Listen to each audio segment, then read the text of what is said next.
Magluluto tayo guys ng kamatis.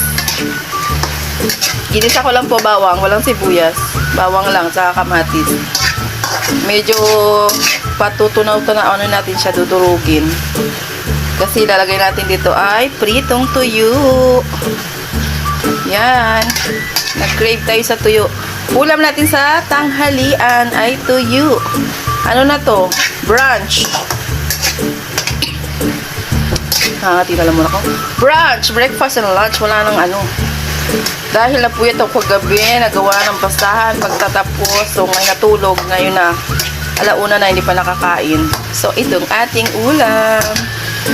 Yun, sarap. So, yan na guys. Nilagyan natin ng konting tubig para medyo ma-sauce siya. Nilagyan ko din ng sili. Mahilig kayo sa sili? Perfect. May sili. So, ayan. Nilagyan na natin yung pritong daing. Flying fish. Nakain ko na. Huwag na kayo maglalagay ng asin. Paminta na lang.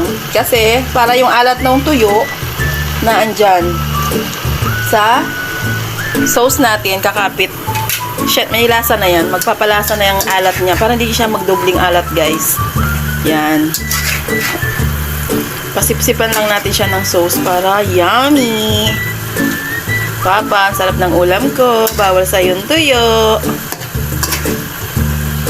Ayan, kagabi namin yan binili. Okay, sinong kumakain ng ganyan, guys? Tuyo is life. Ayan. Oo, diba? Kahit di masarap kang ulam. Pag tuyo, tuyo na lang. Oo. So, takpan natin para masipsip siya. Masipsipin. Okay? Yeah. So, ito na guys, the lunch time. Ito na ang ating ulam. Nandiyan na, present na yung ating kinamatisan na tuyo. Huwag yan lang, rest. Ito pa.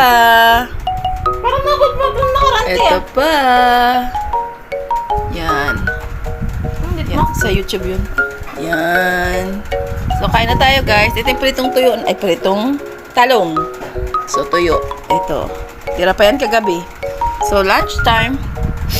Kainan. Okay?